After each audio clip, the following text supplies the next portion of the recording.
Well, here we are, patrons, our beloved patrons, and we're doing an overflow episode that is all about the RDA, and it is like we're rifling through the dying body of the freedom movement in Victoria, and the stars of that particular shit show, Monica Smith, great hair, by the way, terrific hair, great forehead, and her soon-to-be betrothed partner, Morgan Jonas, who needs to eat some fruit. Yes, you do, Morgan. You've got scurvy. He's got scurvy. You've got scurvy. Look at your face. 500 mils of lime juice, stat. The lines under your eyes say scurvy. You're fucked. Need a piece of fruit, man. Something with some vitamin C in it. Otherwise, those choppers are going to fall out of your noggin. Stop eating noodles. So, look, times have been tough for Monica and the RDA. No one's much interested in them anymore. It's pretty embarrassing. The Cookers, the hardcore that have sort of remained on after all the mandates have vanished, they've turned to extremists like Kangaroo, Bozy, and that fascist fucking chubby idiot sitting on Boycott. Or they've fallen down a rabbit hole with the grim narcissism of that fuckhead Michael Gray Griffith, who likes to hassle charity workers. Yes, Get a job. Get a job, you bludging piece of shit, Griffith. I know you're in the arts and you're used to this kind of lifestyle, but please don't. Anyway, everyone else has basically gone home and getting on with living their lives. They're just going to vote Liberal anyway, so just stop bothering. Yeah, 18 months ago, poor old Monty sniffed the wind, started a political party, realised it would be an ugly failure, despite taking the coin from prospective members. Well, yeah. Did you ever get that back? Yeah. Anyway. No. Oh, we'll refund it if they ask. Oh, yeah. It's not quite how it works, Monica. But anyway, then she decided she wants to be telling politicians what to do. And so, just like Didge Wilson and the People's Treaty, she's come up with, what do we call this, Joel? A wish list? A set of demands? I think it was a set of demands. I can't remember what it said. It was in the mailing list. An ambit claim of utter fucking nonsense that screams, everyone stop what you're doing and listen to me. Well, that's exactly what it is. It's a cry for help. This is just a list of cries for help. It is a bit sad, isn't it? Just desperate, clinging to relevance. And look, even she came out and did that video saying, our numbers are going down. Look, sometimes I joke about our numbers going down, but let's face it, basically we're competing eyes and ears with a fucking war right now. So yeah, we've taken a little hit in our growth, but it's nothing like someone who's put every egg in their basket into being relevant and realizing they're not. Yeah, according to a very comprehensive analysis from Sandy, one of our favourite people here at the podcast. The best. She puts it around about 12,000 active.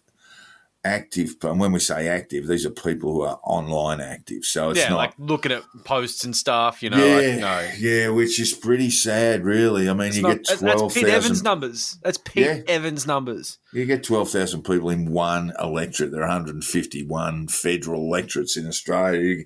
12,000 in one. You're talking about maybe the Greens vote in an outer suburban federal electorate. A long runner-up. I love the idea of and Morgan that's if they're being, all in one place, and they're not. Morgan's going to be running in the state senate, and it's going to be fucking embarrassing. The kid's going to get less than 1%.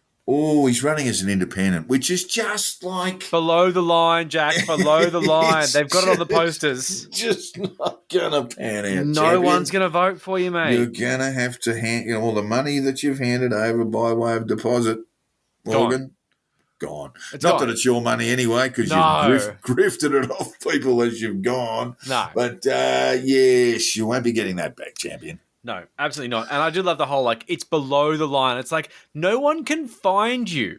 It's like, it's a big ballot. You are in the boonies. Yeah, you're over. You're over before you started. Just a kid from Brighton with scurvy. Doing his best. God, it's so pathetic. Anyway, it's hard to know what this RDA list is and, what relevance it has other than to put it forward to us so we can poke fucking fun at it.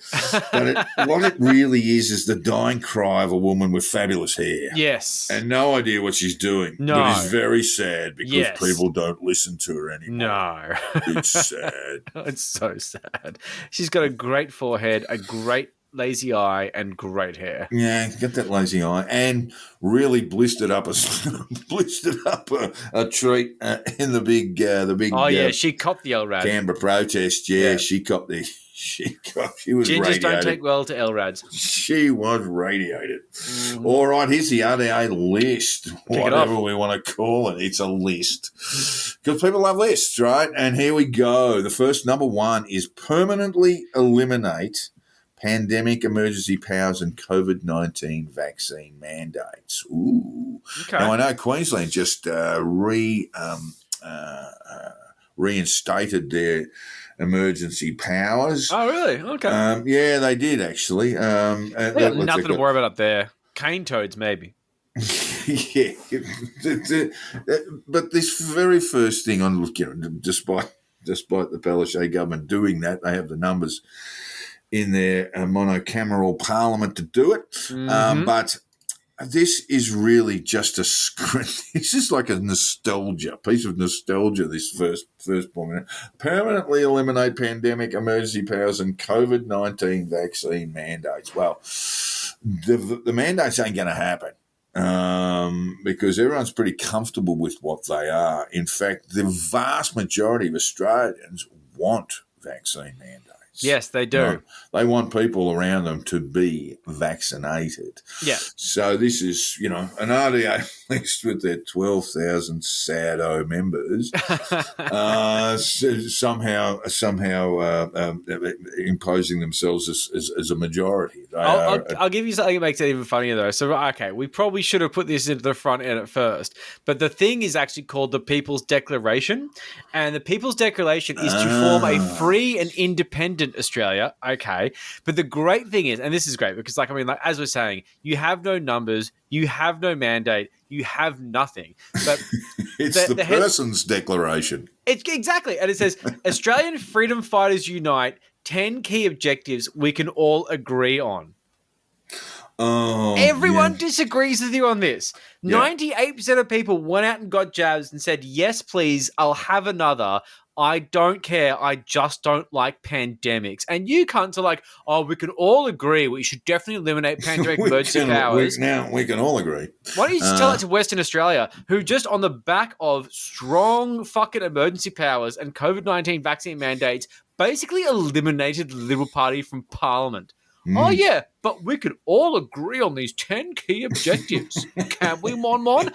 Maybe this is why you're not built for fucking electronic democracy. This is maybe why you're not the super lobbyist you thought you were. Because you are fucking tone deaf. Tone deaf, yeah. And basically her own little empire of 12,000 SADOs, basically she's queen of that domain. But she seems to be forgetting that there are actually 26 million people in Australia. Pesky normies. And 98% of them reckon you're a fucking idiot. Not on board. We can't all agree on, guys. We can't all agree on this. Agreeing on permanently eliminating pandemic emergency powers and COVID-19 vaccine mandates. You fucking dipshit. Polls taken even 6 months ago, 12 months ago, when vaccines were still being rolled out, had people all on board. On board, supporting in substantial majorities vaccine mandates. No. Certainly, in respect of frontline health workers, emergency service workers, aged care workers. Don't kill grandma, you idiots. A federal mandate. Yeah.